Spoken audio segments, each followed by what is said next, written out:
కుదరదు కుదరదు అంటే నిజ జీవితాలు నడుచుకోవాలి భయ్. అంటే మరి 2 సార్లు ఓటమి చూశారు కదా సార్, దేని వల్ల అంటారు? అది కొన్ని సబ్జెక్టులు చేంజ్ అయితేనా మీకు తెలియదు ఏముంది, నాకనే ఎక్కువ మీకే తెలుసు. మీకు గల్లీ గల్లీ తిరుగుతాను, నేను గల్లీ గల్లీ తిరగలేను.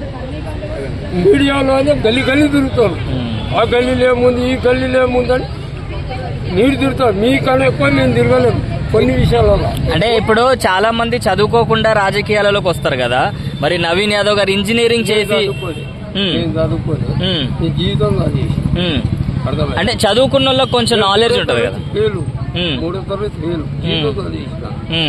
ఇది ఇసుగుబడ చెరువు కృష్ణకాంత్ పార్క్ ఇప్పుడు అయింది.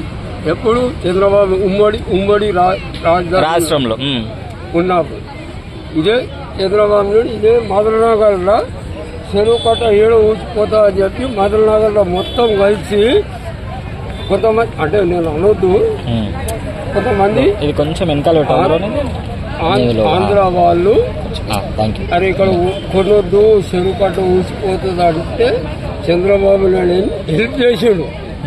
అట్లా కూడా మేము దానికి రెడీ అయినాం. ఆయన ఓకే అయినాం, మేము కూడా ఓకే అయినాం. దాని గురించి ఎంత పట్టింపు లేదు మాకు. మళ్ళీ ఆడికెళ్ళి కంప్లీట్ చేసిర్రు. ఓకే సార్, అట్లాగే ఇప్పుడు గెలుస్తారంటారా నవీన్ యాదవ్? 100%. అగ్రకులాలు కూడా ఓట్లు ఉన్నాయి, ఆ ఓట్లు పడతాయి అంటారా? అగ్రకులాల ఓట్లు ఉన్నాయి కదా ఇక్కడ, పడతాయి అంటారా? ముస్లింస్ ఓట్లు పడతాయా?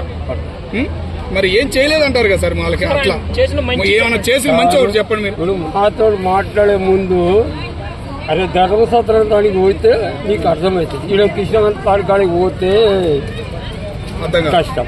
ఓకే, ధర్మసత్రం ఏం చేశారు సార్ అక్కడ? ధర్మసత్రంలో ఏముంది?